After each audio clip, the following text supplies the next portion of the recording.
kicked in the fucking face. In the next bubble screen over here, let's throw curls. What are the whys, right? What are the whys? There's our live. The Tape Never Lies Network, home of the greatest Chicago Bears fans on earth. The following show is for mature audiences only. The Tape Never Lies Network. The Tape Never Lies. Tape Never Lies. Starts now. The Tape Never Lies. 32 is the identity. We were kind of stuck in neutral, and I thought it was a good idea to hand the play calling over to Bill Lazor. Loses the football, strip sack, and a take. Bears our life. Bears our life. We go on live right after Bears games with your boys draft talking the smartest man alive. Yo. Bears our life.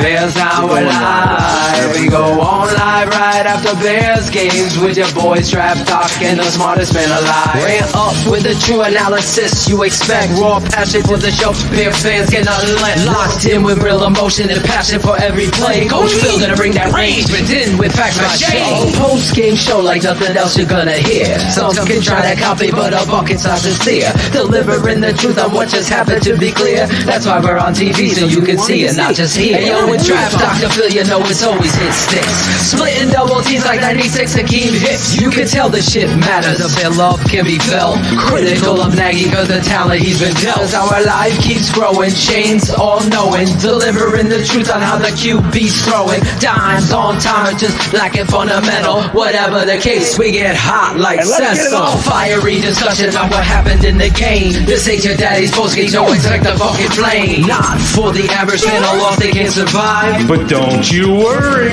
Bears Our Live. Bears our life.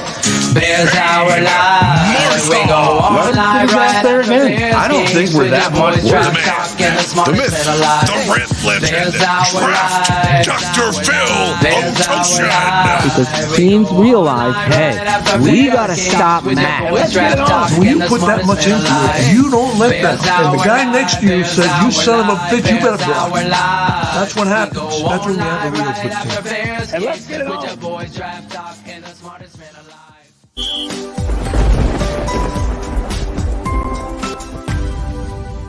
This is Bears Hour Live.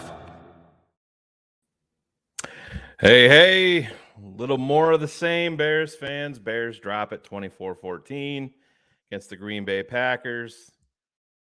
Justin Fields in the offense got them into it, and the defense took them right back out here at the end. A little more of the same. Coach, How you doing, Shane? popping in here with us while the guys are setting up at the tailgate. 24-14, they drop it, Coach. Tell me what you saw and what were your reactions on what unfolded today. I like what they did in the first part. Yep. And I don't have my mic on yet, but I'll just finish talking. And then they got away from it because the Packers make adjustments and we don't. Yep. We don't make adjustments. That's the problem right there. The second thing that I see, which is most depressing, you're between a rock and a hard place. He's going to run the ball, and if they're not successful, he's going to action pass and come so deep that when you start to come with him, he's going to prolong his path. Yep. And he's got great receivers. They're going to get open, and that's what he does to hurt you. So what you have to do is you have to at least get to him. The number of times they got to him was wonderful. Yep. I mean, they sacked him 3 times today, right? Or is it 2? Yeah, Mac had one. But they got him. Yeah, it was about 3 times. I think it was 3 times. And that I see. And the third thing that I wanted to say is I think our team sucks in tackling. I mean, they are awful. Yeah. I remember when the Bears used to pound you with those defensive backs. They come up and slam you. These guys are hand tackling every one of them. Yeah. And number 4 should be playing JV somewhere. Totally because agree. He hasn't made a play this year. No. Not one play did I ever see him make. No, but he continues to run his mouth on the field, and it's hard to stomach, Coach, because Eddie Jackson was one of those guys that you want, the Bears planned on building this defense with, a ball hawking safety, and he got paid and he laid down flat. And it's been a continued pattern since he signed his extension. And it's just, I mean, my 10-year-old son who has cancer would put out more effort in tackling than Eddie Jackson does. It's the whole group. Yeah. The whole group. Yeah, it's a mentality. I'm sure they're tough guys, but they're not going after it with confidence. And it's just maybe too much pressure on them. And I don't know what it is, but they're not tackling. I mean, the whole team is not tackling except for the 4 down linemen. They tackle you and you're down. Yep. It's just unbelievable. Now, I got to ask Phil when he comes here, I hope to have better light. This is the only light I see. Yeah, no, I know he's got a switch in there someplace. When we get him, I know I can see him in the green room. They're starting to set up there at the tailgate to get everything. We were running into some technical difficulties like always, but I see they're still setting up. But Coach, we see this offensive line have a couple of games where they started to string some things together. To me, Cody Whitehair, he didn't even look like he wanted to get off the bus. The Bears left guard, Sam Mustipher, continues to struggle. He was awful. And then Fetty was awful too. Well, yeah, if Eddie was out, they brought in 70. Wilkinson replaced Fetty because Fetty was hurt. Yeah. But Wilkinson didn't have a good job. I thought that was Fetty. Yep, no, that's he didn't Wilkinson. He didn't have a good day. But Coach, speak on the quarterback. This is the thing, and I know Bears fans, and it's easy to buy into this. They think that the quarterback change is going to immediately make everything better, but as a head coach, there's going to be struggles along the way, and there's going to be bumps in the road that you just have to kind of ride out. But this is a terrible loss, and you have to look beyond the loss. You have to say to yourself, you got a franchise quarterback. There's no doubt in my mind. He just got to be. The one thing I don't see him doing, he comes off the field and he sits by himself. There should be a coach right there with him, talking about whatever he's been doing. Make the corrections. He's got to learn from what he's seeing. I mean, I can remember in the first series of plays, he got close to being sacked and got off a play, but there was a guy in the middle of the field, was a touchdown. He didn't see it. Yep. So that's what you got to, you pull him aside and say, this is what you see. You must have clips of this. They have these tablets like we do, and they run them back and they show you. You got to see it. It's got to be done. Every time he comes to the sideline, there's no bullshit, and he's not talking to another quarterback. Forget about that. Get one of those coaches who's the offensive coordinator. That's who's working with you. I mean, I can't see this kid getting better unless you do those things. You can't wait till the meeting on next Tuesday. Right. You got to get this kid to understand it during the game so he doesn't make that same mistake again. How many times did he get sacked today when he should have just lofted the ball? Yeah. Yeah. He's got so much confidence in his physical abilities that he handicapped himself today. And he makes himself look bad. And it's too bad because he's not bad. He's good. He's really good. Yeah, and you saw today with Green Bay, they kept on, they're down so many corners, and then they lose another guy today. But the Bears franchise player on offense, Allen Robinson, who they tagged and they're paying a bunch of money to, you're seeing this guy getting locked up by a 4th and 5th string cornerback with zero separation, and fans continually are out there, really trying to kill the Bears about why they're not paying this guy. Well, you saw why they're not going to pay the guy moving forward today.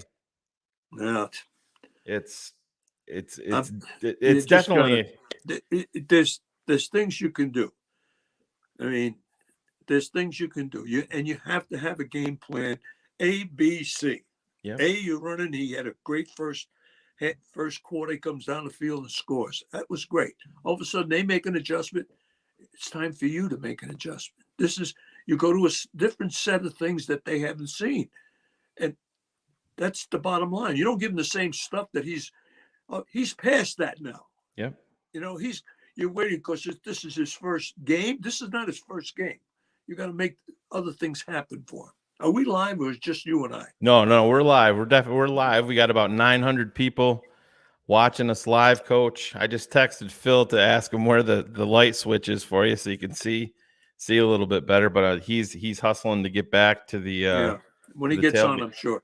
But I got to tell you one thing. I'm not going to be with you long. I want to see New England.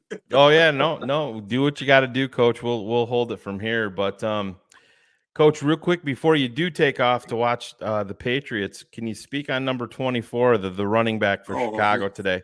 Tell me what you saw in him, Khalil Herbert. Well, I'll tell you right now, between him and Montgomery, we got a great backfield. I got to tell you, that kid is a very good back. I didn't realize how good he was. He is good. Yeah, I give you a lot of credit for that kid. Yeah, but it's you got to have the offensive line. We got too many weaknesses. You can't have a weak center. No, there were a couple of plays that went left or right. The inside guy made the play. Right. Whose guy is that? It's Mustapher. Yeah. Same thing on this going right. It's the same thing all over again. You can't. Something, I hate to belittle the guy. He's trying. I understand that, but you're in the NFL. You don't try. That's right. Nope. You get it done. He's not strong enough. Now, if he made an attempt in a weight room and he got to working on parametrics, where all I could see is if you're going to if you're drafting a lineman, you always get the center. The center is the guy you need. You move everybody else. The center is the guy you got to get. That's a great player. Why? Because just take a look. I don't know if you saw the Hawkeyes play yesterday. Yep, that center is incredible. Yeah. Now that guy is a first-round draft choice, no matter what. He's the best center I've ever seen. Yeah. I mean, that guy can pull and yet fold around the guard's block, and he could reach a guy that's playing three. I can't believe it. Yeah, he's got this. He's so good. He's got speed and power. Yeah. And he's strong enough to do that. Yeah. So what am I saying? Mustapher. Mustapher might be a guard. Maybe he's a guard, but he's not the center. Yeah, he's not. He's not. He's not a starting offensive lineman in the NFL. No, he's not. No. He's a backup, and maybe in another year when he gets plyometrics and weight training and gets stronger. Now here's a guy he's Notre Dame guy, right? Yeah, Mustapher is. Yep. Okay, and all of a sudden they got the name, and there's a big guy. How tall is he? 6'5"? Yeah, he's a little shorter. I believe he's like 6'2", 6'3". Mustapher's not that big. But he just can't physically handle those people. I feel bad because between that and the right tackle, you got a weakness. Two weaknesses. I know we had a couple of people in the chat wondering who that center is you're talking about from Iowa, and his name is Tyler Linderbaum.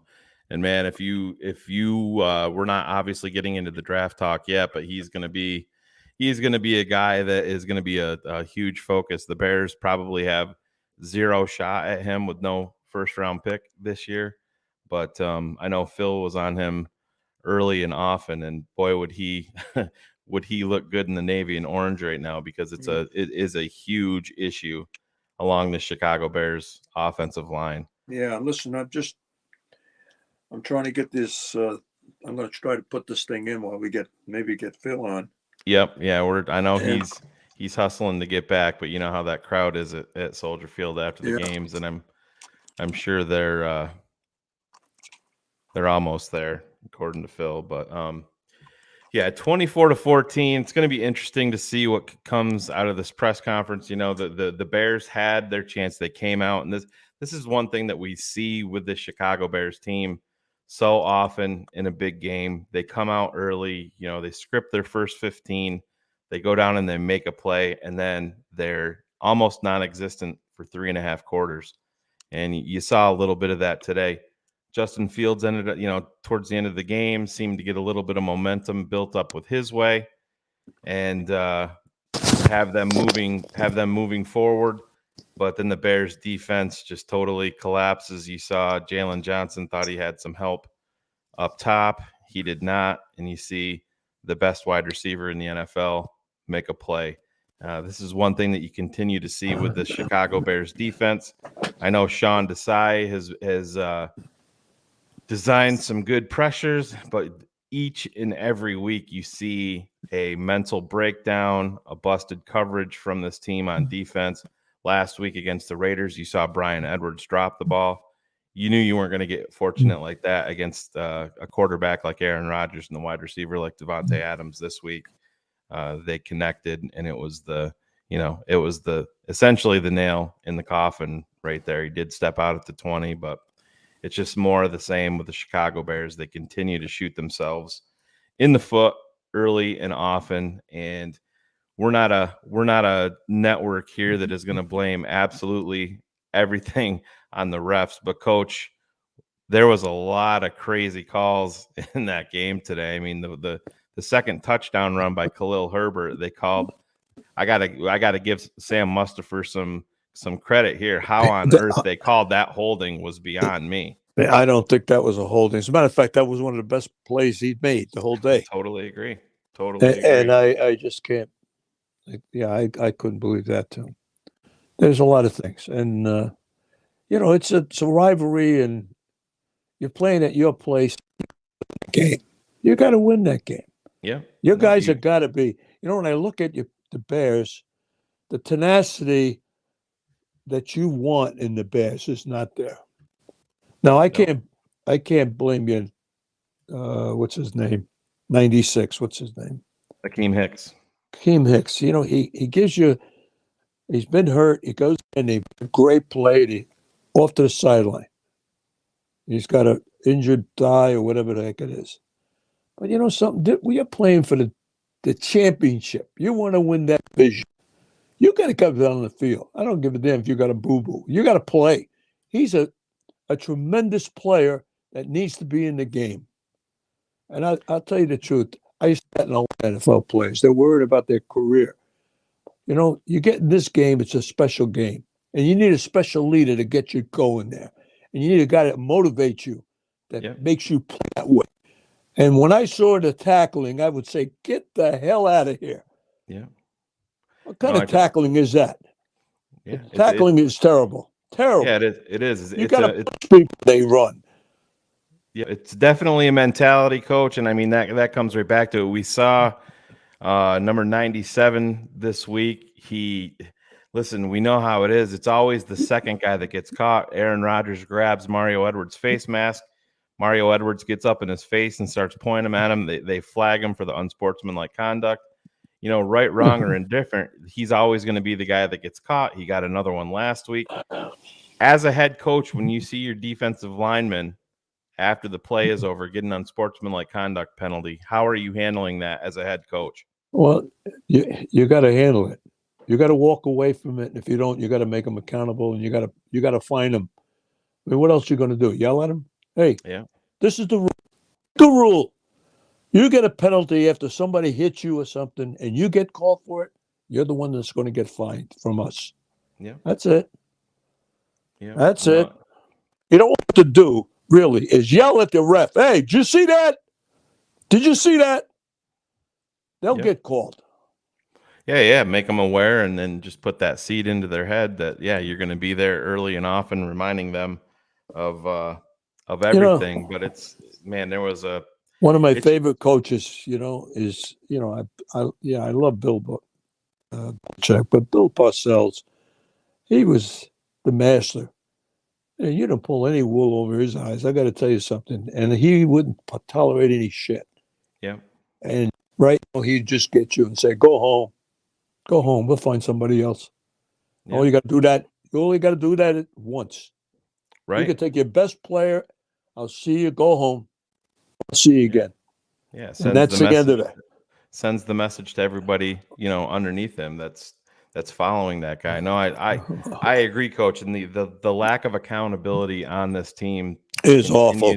Yeah, it continues to be a huge issue with this coaching staff. I understand the financial aspect of it when you're talking about a guy like Eddie Jackson, and we know that they're gonna try to give him every chance to turn it around. But there's a certain point where enough is enough. If you're not going to do something as simple as tackling, then you're going to sit on the sidelines, and we're going to bring in DeAndre Houston Carson, who gets his limited opportunities and makes the most of it. But it's definitely a problem here moving forward with this team. They had everything at their hands today. I know the coach is getting ready to come up here, and this is probably going to fire Bears fans up even more to listen to what Coach Nagy has to say. But is he coming on now?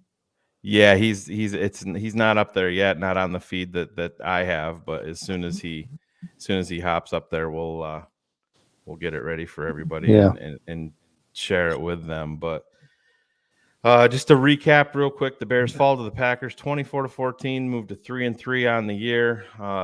This was the battle for first place where you could pick up a game on your, arch nemesis. You heard Aaron Rodgers on his touchdown run, Coach. I don't know if you heard it on the TV feed, but the Bears fans were giving him some grief down there in the end zone, and he said, "Fuck you, I still own you," and just kept on screaming it to the fans in the end zone. Oh, and, my God. We didn't hear that. They must have took that out. Yeah. I knew he said something. He was pointing at them, but they cut it off. They cut it off. I can't believe he said that. Wow. Yeah. We're losing a little bit of your audio there, Coach. I don't know if you have a bad connection, but let me remove you real quick, Coach, and we'll go. George, can you pop on? Okay. I'm going to add Barrelissimo here while Coach is fixing his audio. George, speak on what you saw there a little bit, and I'm going to see if we can figure out Coach's audio. Talk about what you saw today. It's sadly entirely predictable whenever we play the Packers that we find a way to defeat ourselves, along with some help from the referees. It seems every single time they make a decision that isn't at least equitable. If you're going to throw a flag both ways, make it consistent, and no one's got an issue. At least if you're a bad ref, you're a bad ref both ways, and it doesn't really matter that much. But if you're going to do it one way, a 14-point swing, that was offside. They did encroach. And, here we are at the end of the game, and it's just an absolute shit show, basically. That's the only way I can sort of describe it. All right, Coach, real quick here, I'm gonna add one of our guys here that I think that everybody's been waiting for. I don't know if he's Phil. Give me a thumbs up if you can hear me. Okay. Well, it doesn't look like his feed is very good. Try to add him here. Well, I was worried about that feed there at Soldier Field. But George, talk a little bit more on it. I'm going to try to give him a call. Yeah, no worries. Yeah, the problem is that you have to have things going right for you, don't you? At the end of the day, if you're going to be able to beat the Packers, you've got to at least have an equitable chance. You've got to be able to do things your way. And we saw the first drive, Coach Bill Lazor called 3 tight ends under center, pre-snap motions, the whole 9 yards for the majority of the drive. We're moving it 9-10 yards a clip on the ground, moving it whenever we need to in the pass, and we go completely away from that, and we go lack of motions. So we struggle with lack of motions. And it becomes very, very easy for a defense to cover. At the end of the day, when you start getting to long situations in the passing game, they just drop off in zone. Okay, just complete it underneath them, because you're still going to have to be able to do it. And the problem is we've got both Whitehair and Mustafa who both struggle against power. Kenny Clark is that. Their defensive line on the interior is built to be powerful and to be able to stop the run and get a bit of push. Kenny Clark, seems to have our number every single year. This is what the Pack do. It's disappointing at the end of the day that the refs, again, are a talking point where they've interfered in the game. When, if the Packers beat us fair and square, fair enough. But some of the holding plays that they got away with were just ridiculous. And it wasn't being called both ways. And like late hits on Justin Fields is going out of bounds. The guy didn't get ejected for a helmet-to-helmet on a guy who's given himself up in the first half. Yeah, that's right. You're right. Am I being a homer, or was it just not equitable? Because that's the way it seemed to me. Yeah, I agree with you.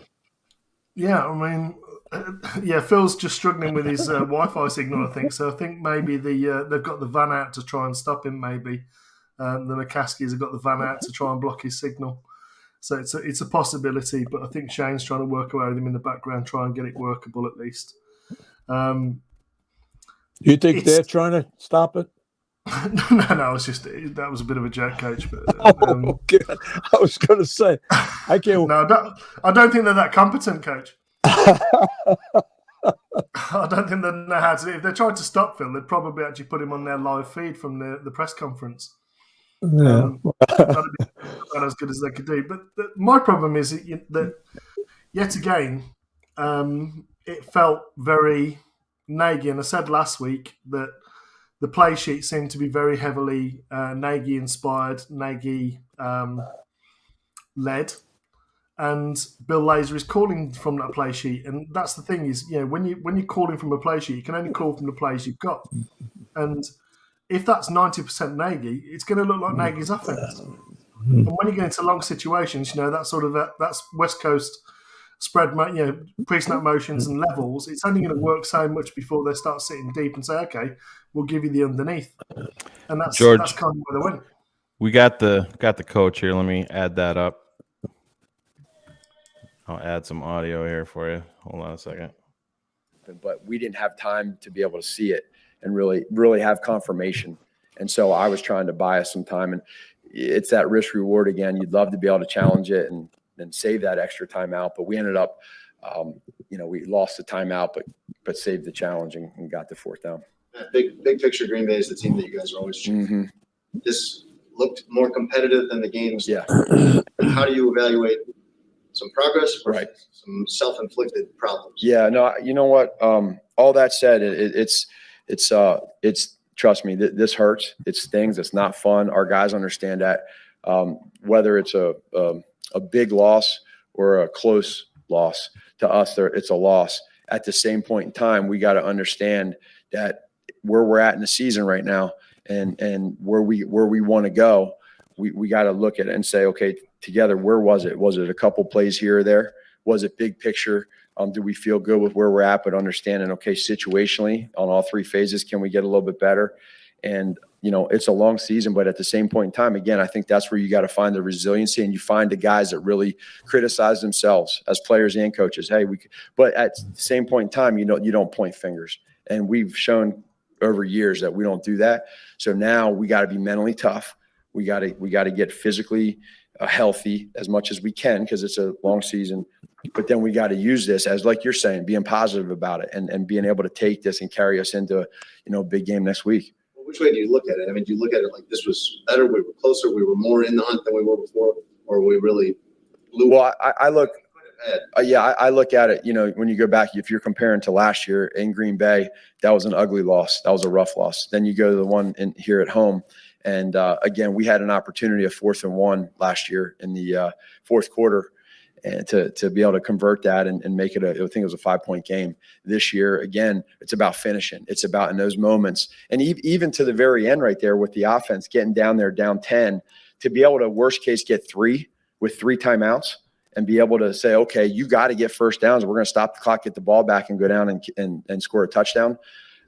That's where I think we just missed it, because we didn't give ourselves a chance to get the 3 points, worst case scenario, and we had to throw a desperation Hail Mary. Yeah, there's times that Justin looks like there's a guy that's open and he sees it, but he doesn't want to pull the trigger. You see a little bit of hesitation there. I think like coming across the middle late in that first half, Darnold moving in and out on 3rd and 7. There's it's a short amount of time, but it looks like No, I don't think so. I think he's done a really good job with his progressions and understanding and learning what we want to do. I mean, there's so many things that go into it, and I'm really proud of where he's at. Again, every day he's going to keep growing. Every single day in practice, these games he's going to grow. So if there is a time here or there, maybe, but that's football. Every quarterback has that. You know what I mean? So for him, I think he's doing a really good job of making sure that he communicates with us where he's at. And then in the game, he's going to keep getting looks. He's starting to see more and more defenses. He's starting to get more and more timing with these wide receivers and tight ends. So, the beautiful thing about Justin is he's a competitor. He stays extremely positive. He's hard on himself in a good way. And trust me, I know one thing, he'll be ready to really help his teammates get back at it. What was your immediate after the game assessment of the defense? You obviously, you guys got to Rodgers and some key plays. Yeah.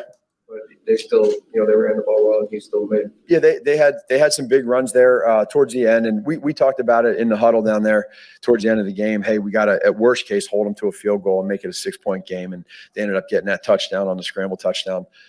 So again, just the leaders that we have on that defense, they understand where we're at. That defense has been playing really well, and that's a good offense that we played. They're well coached. They got a great quarterback, and so that's a challenge. And so what you do is you look at where you went wrong.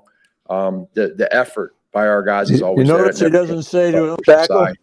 And the rest of the coaches have coached them well and done a good job. So now you just, again, you figure out why. You look at each other. You say, okay, let's pick the pieces up. Let's get right back at it. I know you like you said that if you're healthy enough to play in the game, you're healthy. Yeah. But Hicks and Mack both appear significantly hampered. What do you appreciate about them? Yeah, I appreciate that grit and toughness. I mean, it's those positions they play at, it's physical. It's not easy. And you got to be strong. You got to be tough. You get out there. Then you got to, these guys are warriors. And as a coach, and I know the rest of our coaches, when you see that, you appreciate that and you understand it. But it's a battle down there, man, in the trenches. It's tough. Coach, when Aaron Rodgers scrambled for the touchdown at the end of the game, he looked into the crowd and he said, "I still own you." That's something that you take exception to. Tough when you keep playing Mustafa for the center. Right. No, I just think for us, we worry about what we do, and I didn't see any of that or anything like that. And of course, my biggest thing right now is just making sure that whatever we can do to get better and win every game, including Green Bay, we need to do it. Thanks, John. Thank you.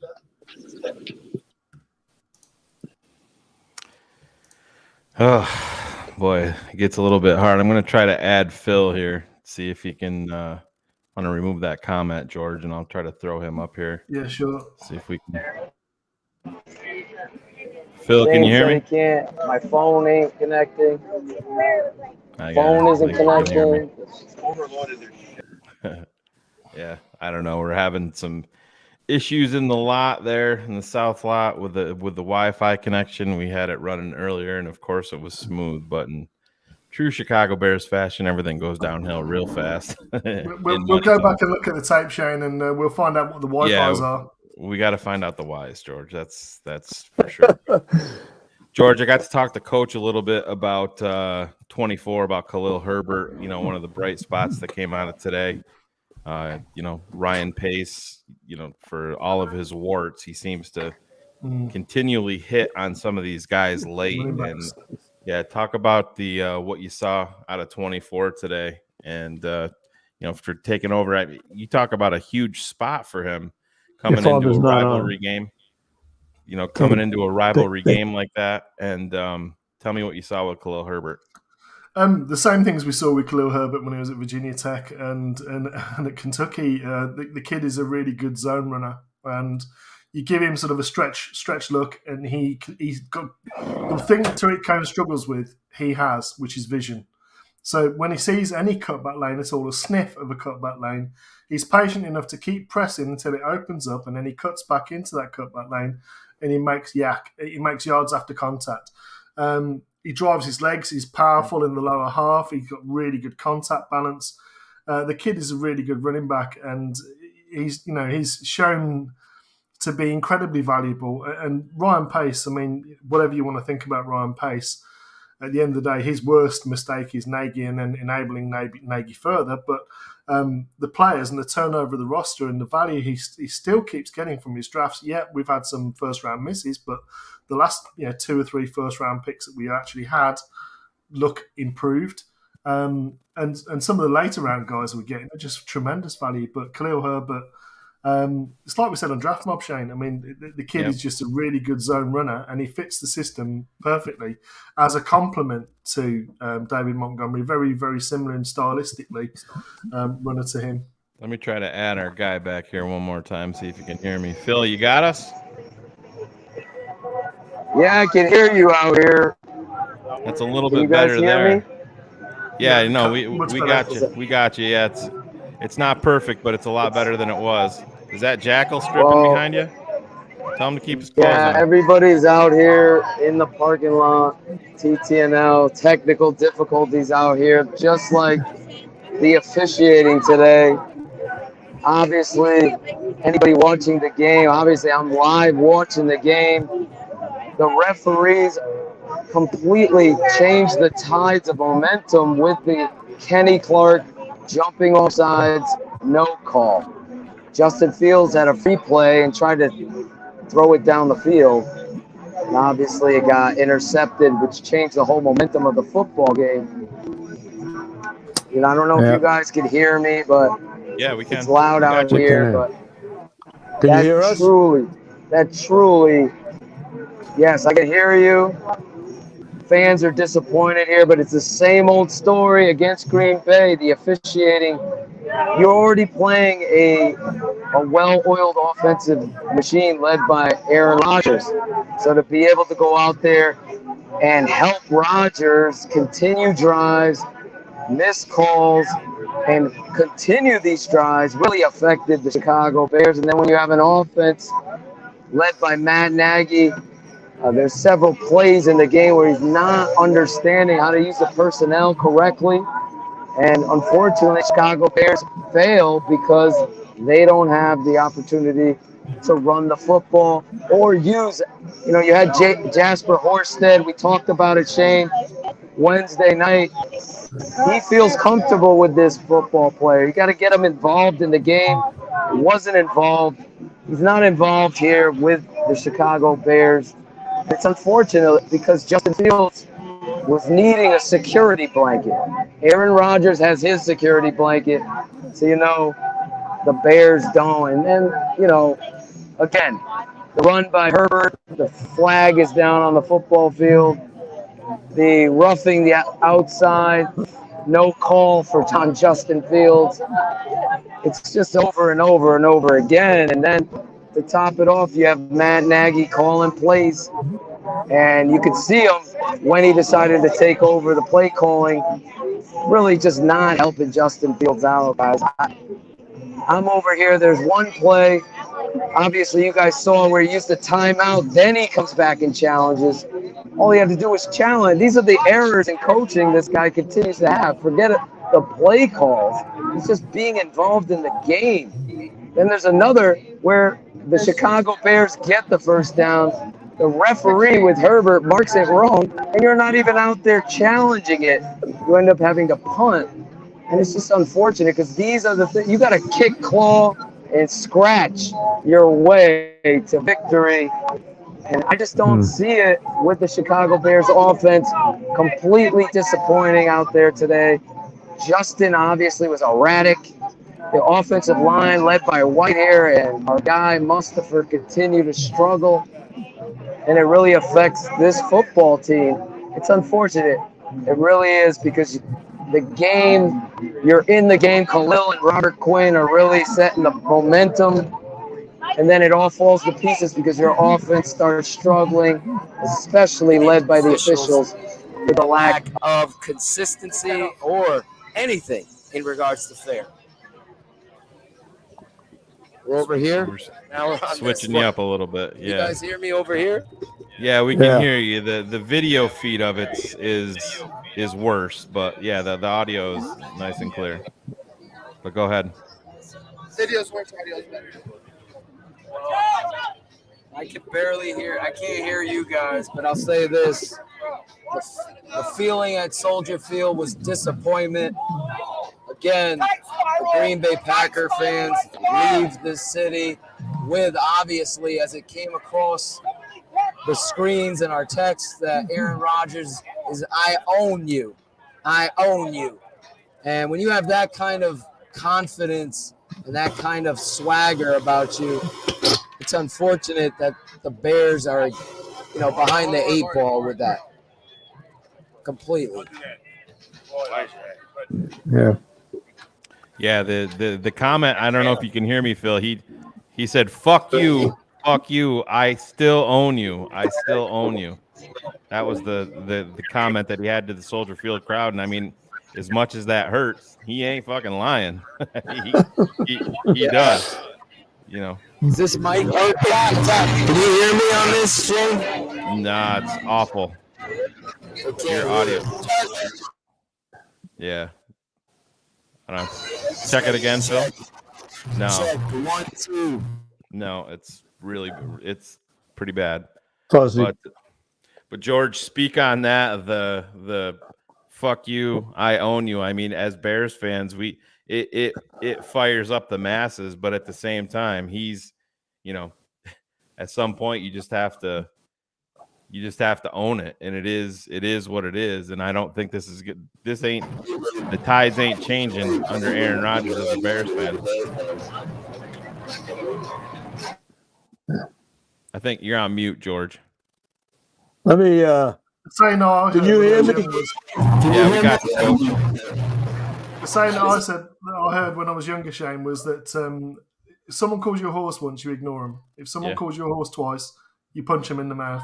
If someone calls you a horse a third time, you better buy yourself a saddle.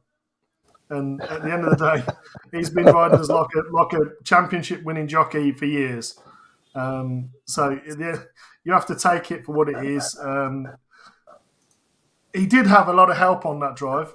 Sure. I mean, there were 2 massively missed holding calls. But at the end of the day, the guy just finds a way to rub it in and do the discount double check thing. And it's just he gets under our skin more than I think that we ever affect him. So it's pointless until that guy's gone. And Nagy's gone. I think it's pointless for both of those hopes. Really, at the end of the day, I don't think we're going to beat while Rodgers is still there, and I don't think we're going to beat them while Nagy is still here. Well, Phil? Can you hear No, me? your audio is terrible, Phil. Phil, can you hear me? This is your dad speaking. Can you hear me?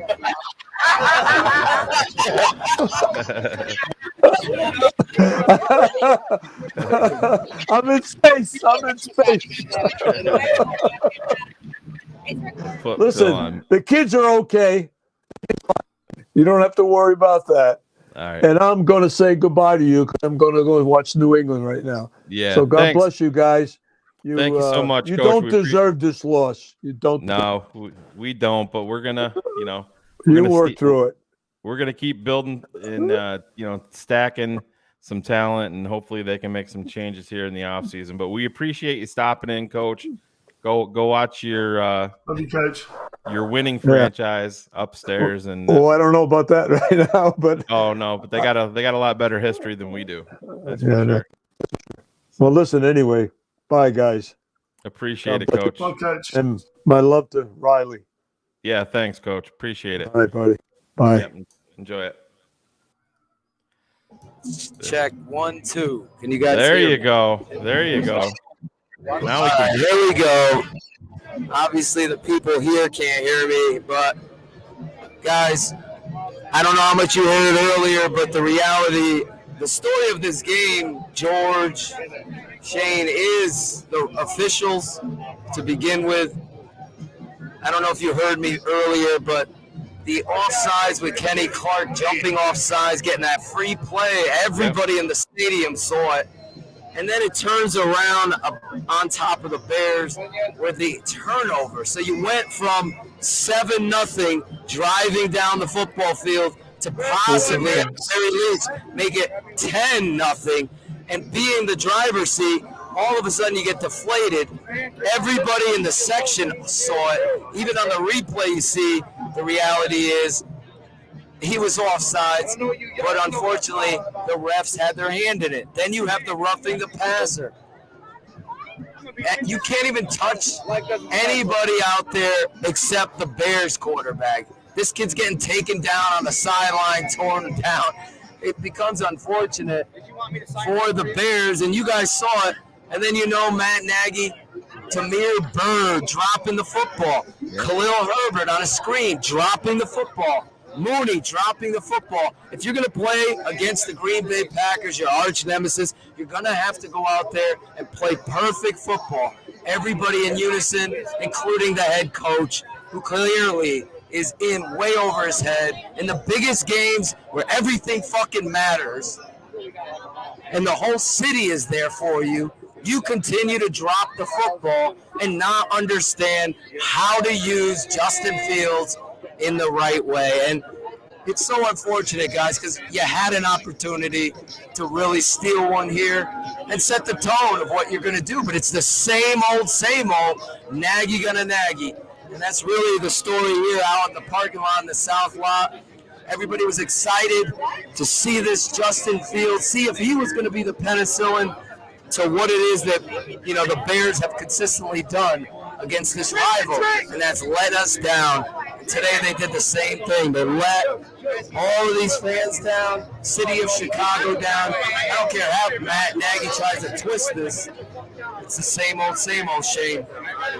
I hear you, man. It's, Phil, we talked about it on Keeping It 100 the other night. One of my predictions, I don't know if you remember or not, I said Chicago's going to come out, look impressive in the start, go up 7-0, and then be downhill from there. And it was, but they had their shot. But, your dad called it out, this bit with Eddie Jackson, George. I mean, God, it's what the Bears Gibson, tweeted out a Gibson photo was of equally him. as bad. Oh, no, totally agree. The Bears tweeted out a photo of Eddie Jackson walking into the stadium, before that, and he was right next to a trash can. So I just retweeted it and said, "Look, it's Twins." Yeah, and it's, you talk about a guy that went from the penthouse to the outhouse in a couple of years. To be fair, Shane, and I have seen people fall over trash cans. I've not seen many people Right. fall over Eddie Jackson. Tell you, we're out there. I was with Lawrence Fleming, Cool Kennedy, Jim Larison, and the whole crew. We could see the plays developing. Eddie Jackson continues to kowtow to be mediocre. If you're going to be talking the talk, you got to walk the walk. Making tackles is about pride. It's about toughness. This team played with somebody looking around for somebody to step up, and no one ever does. And that's unfortunate. To George's point, it's about time accountability comes out of the mouth of Matt Nagy and not some words to Mark Grody and Potash after a presser. Actually do something that's going to set the tone that players that are actually give a fuck about this football team are going to play the game. And at the end of the day, today, Eddie Jackson was a coward. He's a sore spot on each and every week. If the only thing consistent is his inconsistency, and it's really frustrating because, again, I'm witnessing this stuff live, and the Packer fans are talking their talk, arrogant fucks behind you, just laughing making fun of Justin Fields, and Justin Fields is like the child that's being neglected. And Matt Nagy just doesn't understand how to incorporate him to Justin's offense, not Matt Nagy's offense. It's Justin's offense. And then the running game, obviously, there was missed opportunities. Even though Herbert ran some great plays, he missed some holes. He missed the cutback. Get up the field. Just get the first downs. Keep the drives alive. I don't understand Matt's love for Demir Bird, guys, but it is clearly evident. Like, if you're going to get a screenplay, you better fucking catch the fucking ball and get up the field. That's your one shot. You're looking at your hands, spitting on your gloves. No, go back to grade school, get another guy to fuck in there, start holding people accountable. The city deserves better, and it's unfortunate for Justin because he's being held back by a coach that sucks. He's awful. And I get so fired up about it. Obviously, unfortunate with the technical stuff. All these fans out here want to hear me. They can't, but you guys can. And all our TTNL. Let me say this real quick, guys, because I know you guys could carry the load. TTNL this weekend was an emotional thing for me, because Shane, my partner, wasn't there, or George, to experience the reality of love that this city, these fans from all over the world have for this network. It's my responsibility, as much as I don't want to walk all the way over here with this hoarse voice and talk about this piece of shit coach and have the trolls try to make up excuses for the continued letdown. gotta spit my fucking dick of gum out because that's the only real coach we've seen here that has an attitude and has accountability. Until we fucking get that, the TTNL fans have more understanding what they need to do with this defense and this offense than the head coach. No one's going to clear that up until the McCaskies grow a set of fucking balls and start saying, knocking on doors telling Nagy to go, not Nagy to make the right choice of who should be playing. I just can't believe what I saw there because you really did, Shane, have the opportunity to knock these motherfuckers out and tell them, hey, there's a new era in the division, and unfortunately, this fucking ugly, piss-ass green, yellow jerseys walking out there, listening to Bears fans say the Packers suck, but when we really know, no, they just embarrass us again, and it's unfortunate that we have ownership that continues to travel this journey, George, with Matt Nagy. It ain't gonna fucking change. I saw it today. This is the rivalry game. This is the showcase. Guess what? You're last in show.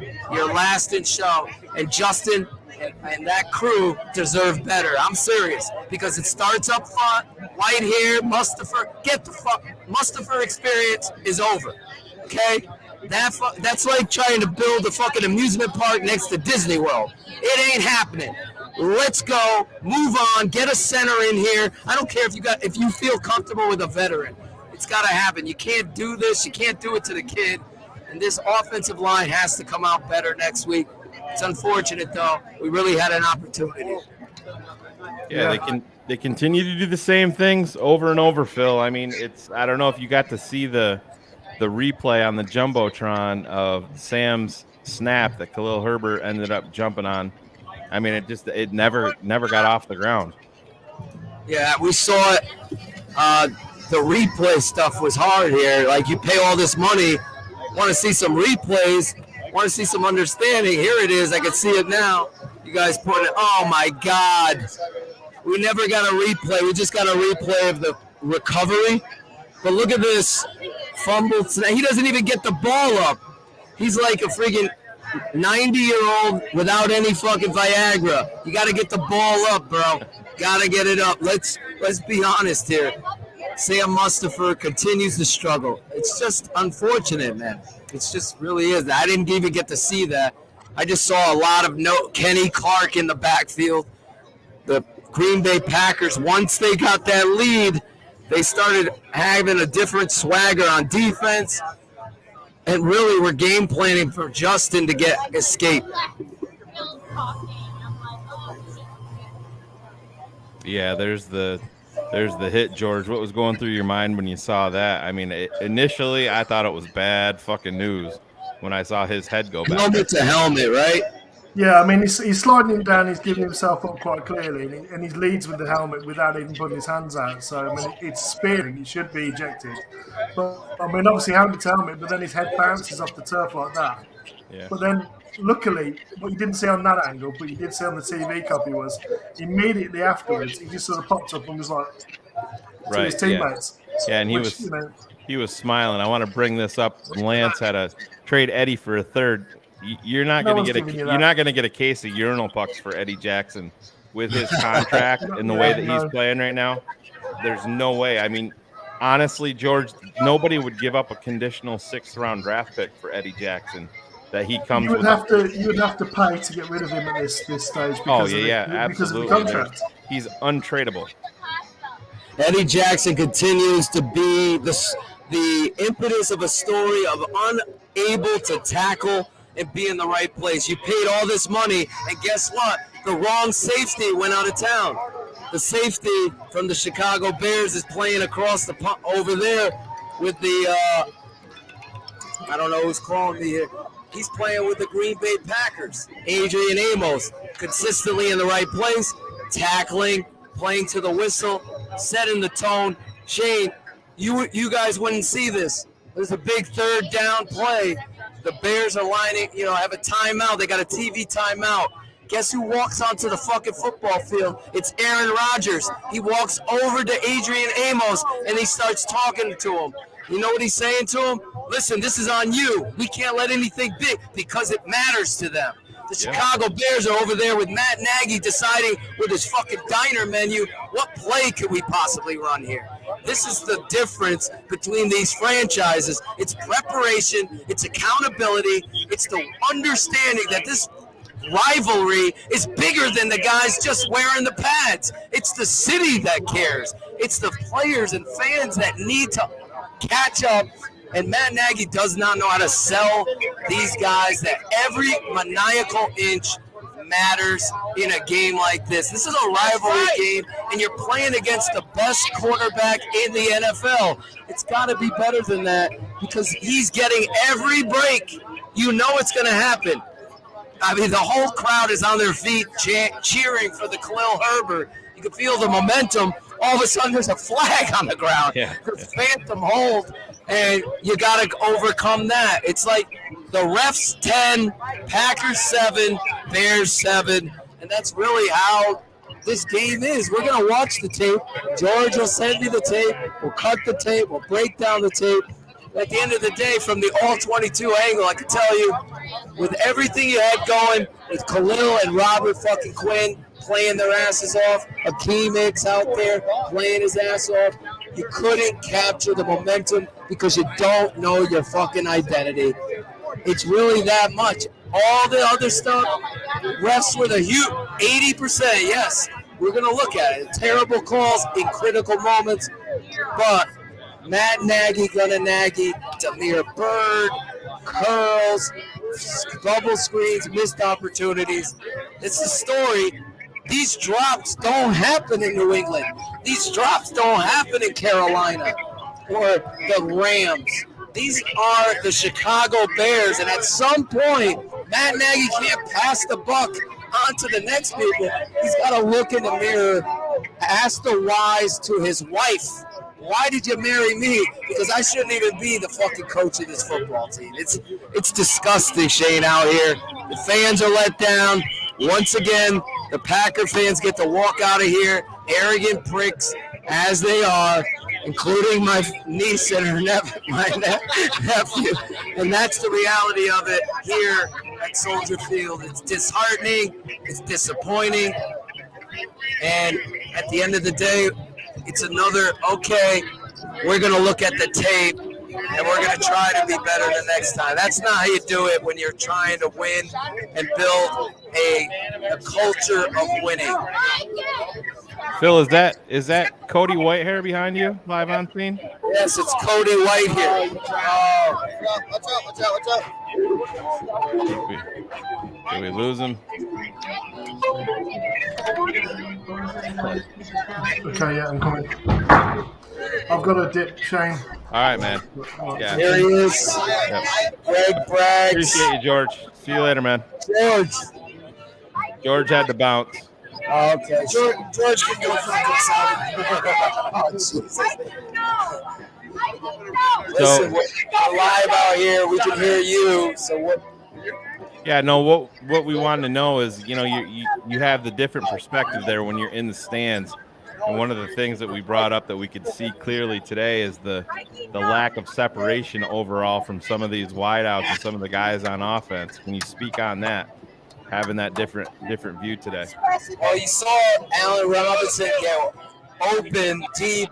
He double clutched on it. He felt pressure from the pocket, so he turned around and took off running.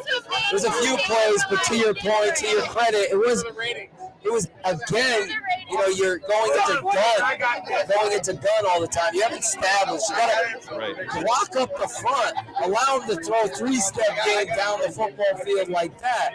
This guy can't get it. It could be a totally different game if he established those edges and blocked that interior to allow Justin, even if you're running two man out with a third leak, you're going to get some downfield opportunities, but he couldn't hold up protection.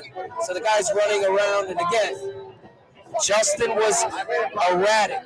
He was erratic.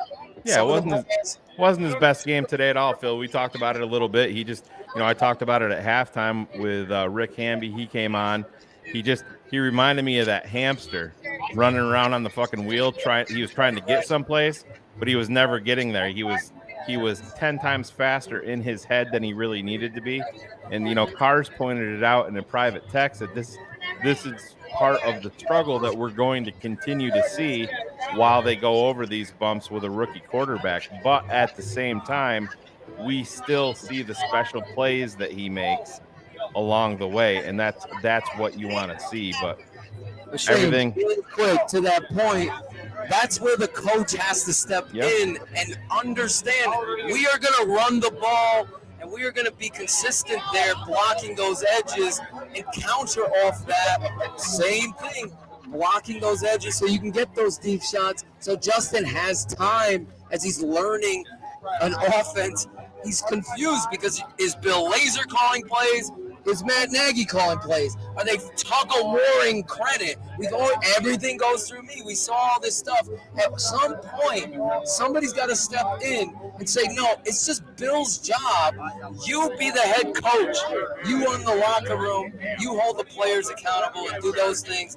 And you could just see, this is a Matt Nagy play. This is a Matt Nagy series. This is a Bill Lazor series. And it's really clear. And at the end of the game, you could see Matt Nagy back with the play sheet, putting it over his face, yelling out there.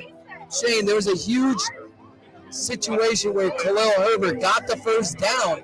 He doesn't challenge it. Doesn't challenge the play. You could see it on the replay. And again, obviously, he finally called a timeout, challenged that the tight end being short. But there was another play where they were short again, and he doesn't challenge it because I already challenged one. The biggest non-challenge to me today was the run by Dillon from Green Bay. Yeah, exactly. Yeah, exactly. And He they did not get it. Yeah, no, not at all. It was. I mean, we have some stills that are floating around Twitter. I know we'll get them up for keeping it 100. I'm sure Claudio's going to have it on his Cut It Out segment, but he was. I mean, it wasn't even close. But Phil, you talked about Damiere Byrd, and I pointed it out in real time on Twitter when he dropped that, the little bubble screen to him. It's what is he doing on this team? At this point, you have Perriman on the team. You're not even you've never at any point dressed him. A guy who's got some over the top speed. He's got more size than Damiere Byrd. But Matt Nagy is singling this guy out for his blocking prowess. When we've continued to, why are you using him as a blocker? To me, it's just they're spinning their wheels in the mud continually and wondering why they're not getting anywhere.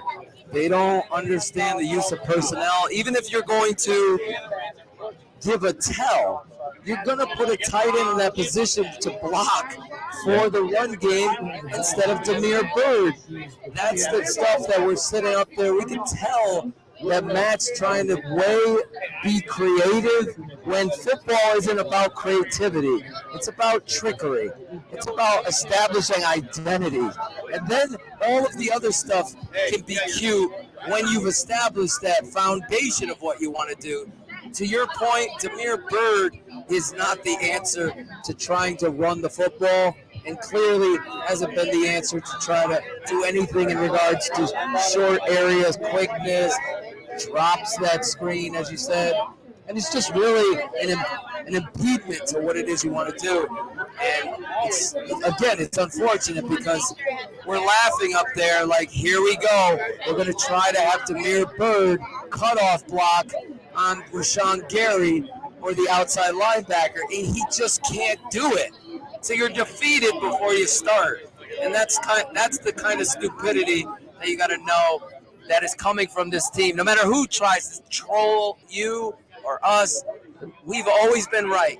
It doesn't matter. At the end of the day, the tape never lies.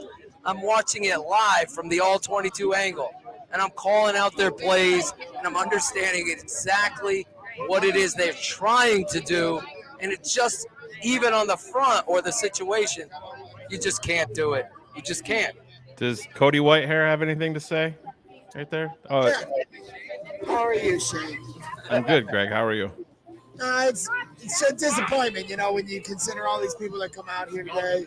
I talked to Phil last night. I'm like, you got some balls, planted it for Bears Packers. Let's start planting this for Bears Lions because you know how it is, Shane. I mean, Aaron Rodgers, we ain't slaying that dragon. And to me, it was one of the lowest points as a Bears fan to know he told us he owns us. He told everybody to fuck off first, twice. He said, fuck you, I still own you. I still own you. I couldn't imagine being a fan over on that side, hearing that. And for me, but Greg, go ahead. Same thing. The fact of the matter is, though, he ain't lying. No, not even close. And we know this as fans of Michael Jeffrey Jordan in the 90s. He owned a lot of teams, and those teams had to wear it. The New York Knicks had to wear it, and we're the New York Knicks right now of this rivalry. And all I can think of is this the last time we'll ever see Aaron Rodgers in a Packer uniform at Soldier Field? I sure as hell hope so. Yeah. I mean, observations from Justin Fields. Anytime they try to dial anything up, they're in the backfield, almost immediately getting pushed back. He had one rollout where he ended up scrambling. People were like, oh, he should have thrown it. The guy was open. He did not have time to set up and throw that. I mean, maybe I'm making excuses.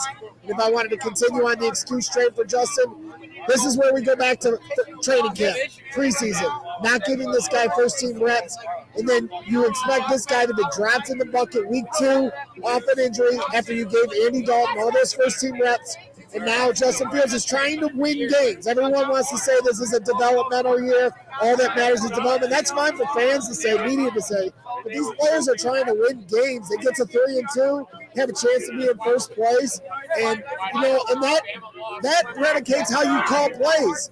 They're trying to win games, so when things aren't going right, they're going to dial things back. They're going to play scared because they're going to try to keep this game as close as they possibly can. They're not going to open the playbook up to try to develop Justin Fields. That's not going to happen until they're completely out of the playoff picture. So to give Andy Dalton all of those first-team reps at training camp and preseason, it's not revisionist history for me. It's not revisionist history for Phil or you. That was a complete waste of time. And now you're expecting Justin Fields to build chemistry while they're trying to be in a playoff chase with a team that is hanging on by a thread to do that in and of itself. Yeah, it got even worse today too because Minnesota beat Carolina in overtime. See here, Shane. Packers are down both their corners. Yep. And your game plan should have been run the ball, take it out. Run the ball, take it out. And it's unfortunate that the Chicago Bears have that kind of, they don't have that take that heart. No, they don't. There's no killer mentality there, Phil. I don't know. I know you guys got to see the Akeem Hicks sack, but just as quick as he sacked him, he grabbed his groin and then he went off the sideline and ripped his helmet off and threw it. And he's done for a couple more weeks. Oh yeah, I wouldn't be surprised if he's not done. I mean, for him to throw his helmet like that, and if you watch the TV feed, immediately he takes one step and his hand goes right up to his groin and he grabs it. He knew immediately, and it's how, Phil, you've played the game of football, and it's true in any sport. You have a groin injury, that thing doesn't go away. It's just something that nags you. And when you're a 335-pound human being that's 6'5" and has the type of job that Akeem Hicks does, that groin is under a lot of pressure each and every snap.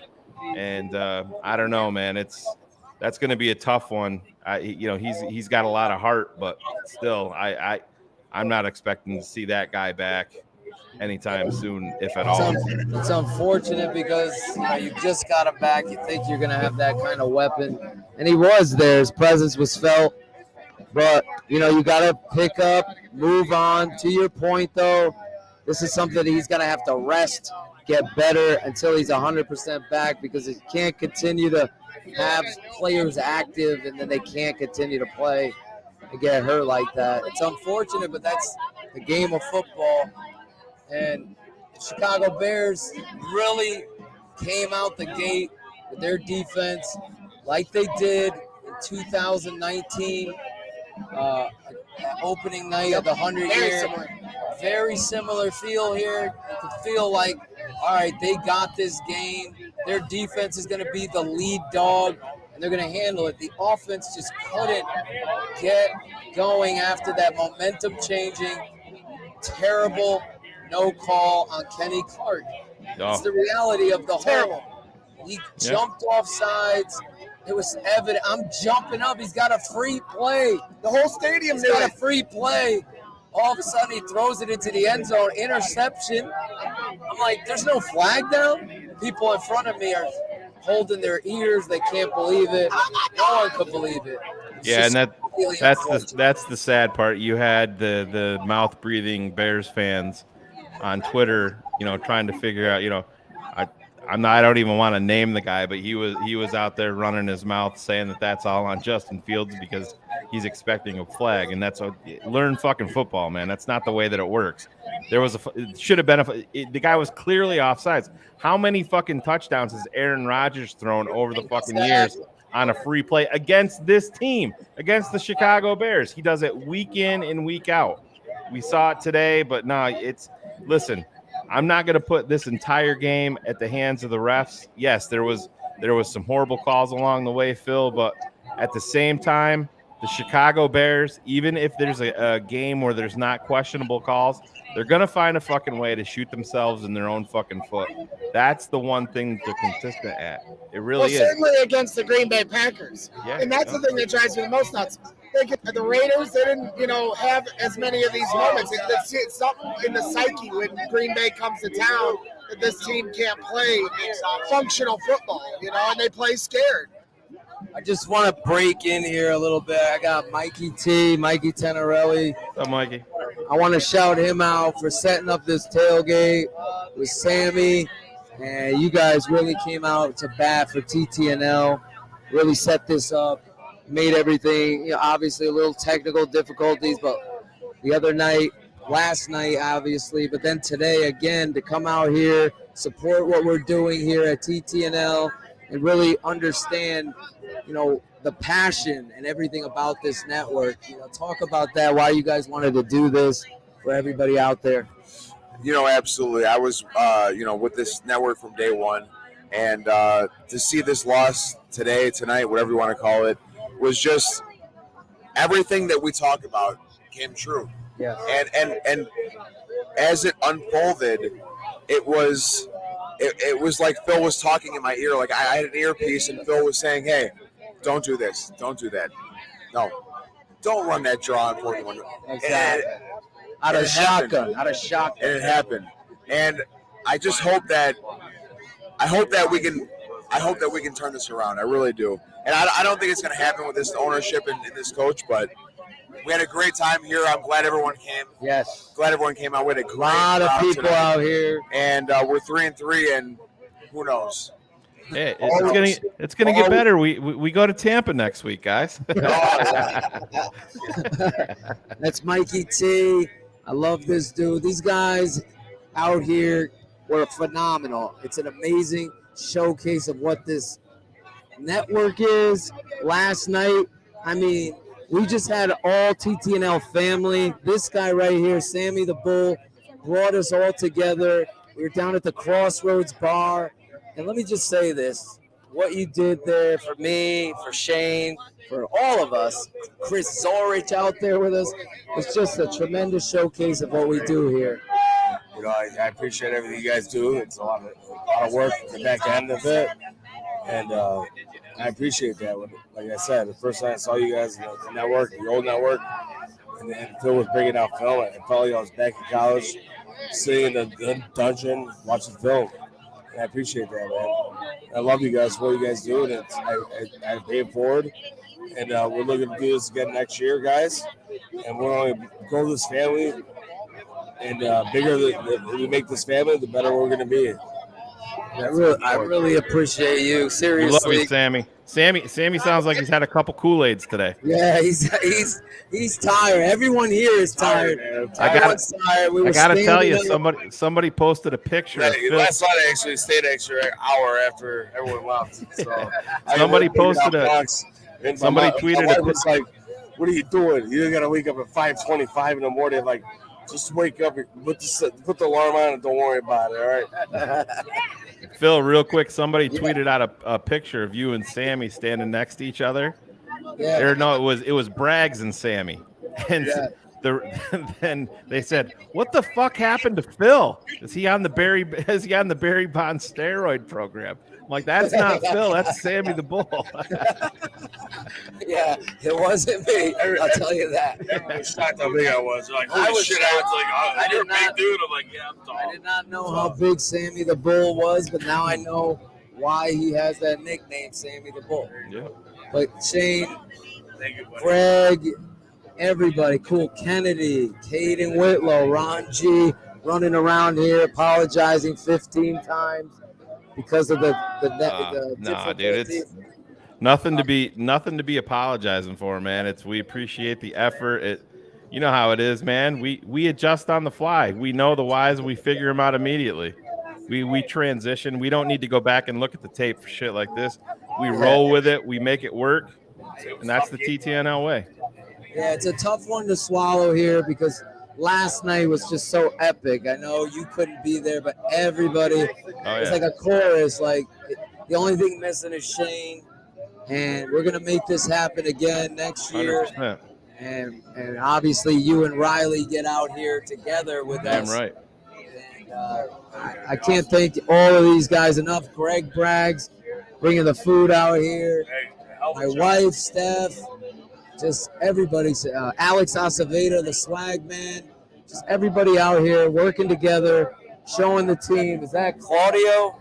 Packers still suck. Packers still suck. Right, Shane? That's all we know. Fuck the That's all we know. Packers. The whole show could have been just summed up with that. It's unfortunate that they get to go out there and they go out of their way to rub it in, and now they have the right to do that. I keep it 100. I'm listening to Bears fans screaming in the tunnel as we lost, saying Packers still suck. You know what? Shut the fuck up. Take the L. How about Nagy still sucks? Because that's going to be the only way. That's the only way. I'm going to keep saying it. I don't get fooled. This ain't fucking Halloween. I ain't trick-or-treating. Matt Nagy's the biggest problem facing this football team going forward. Justin Fields needs a competent coach who's going to understand what Justin does well and what the Chicago Bears do well and make plays that go along with that. That's really the story for me over and over and over. And as soon as you feel like there's an opportunity for Matt to step forward, step out of that shadow and do something right, you take 2 steps back again. And that's what happened today, Shane. All right, Phil, real quick, man, while you grab everybody from TTNL and get them everybody behind you. We're gonna sign off with everybody screaming. Bring all the fans. TTNL fans over here, the friends of the network. We got Jacko here. Wait, push Braggs. Braggs isn't on TTNL. You can push his ass out. We got everybody out here. Let me push this up like that. Not sure if everybody's focusing on the fans. How Sharice stepped in. Get you in here. Oh, there's Ivan. Uh-oh. Where's Ron G? Ron G's got to get in there. Where's Ron G? Alex Acevedo's over here. Get in there, yeah. Get over here. We'll sign off the right way. Get Steph in there, Phil. Where's Steph at? Steph, get over here. What's up, Alex? Season over, probably. We love you guys. This is Draft Dr. Phil live from the South Lot at Soldier Field. Shout out to our guys here, Honora Whiskey. My boy Chris Zorich, support them. They've been amazing out here. I had to drink 2 shots of this shit, and I'll tell you, it's smooth. It's really smooth, like butter. Listen, maybe Matt Nagy will be drinking some of this tomorrow, fire himself. That'll be my only hope. I love you guys. Bears Hour Live.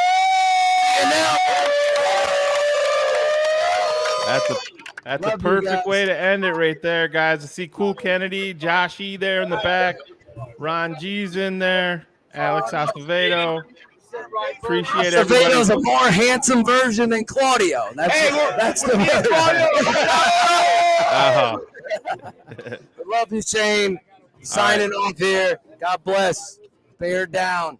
Fire Nagy. Fire Nagy. See you guys later. Enjoy it. Have fun tonight.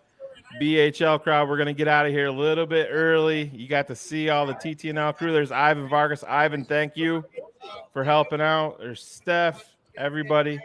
Well, we're going to sign off here. Don't forget, Monday night, with the Super 16 show, poll show with Chris Zorich. I don't know. Phil's going to be back. I don't know exactly how that's going to work, but we're going to get that stuff going. Wednesday night, we got TTNL. We're going to do a little bit of a recap of the tailgate show. The TTNL tailgate show. That's right. But yeah, hey, Bears drop a hard one, but we're calloused, as they say, as Bears fans. We're used to this. But don't forget one thing, Bears fans. We got the guy. We got the quarterback moving forward. I have confidence in this kid. There's going to be some warts. There's going to be some bumps along the way. But he's the type of kid. I think he's resilient. I think he knows what to do. I think he's going to figure things out. It's a lot of questions along the way, coaching staff, management, and everything else. But got to have the quarterback moving forward. So everything didn't go perfect today on the field, off the field, at the TTNL tailgate in terms of BHL, but we appreciate everybody's effort. We switched things up here off the fly, or on the fly, as I should say, and make it work. But we appreciate everybody coming out, and we're going to wrap this up here. 24-14, Bears move to 3-3 on the season. Tampa Bay coming up next week. NFL season doesn't stop. TTNL doesn't stop. We got to go out and get a W next week. Thank you guys so much. Appreciate you. We'll see you on Wednesday night.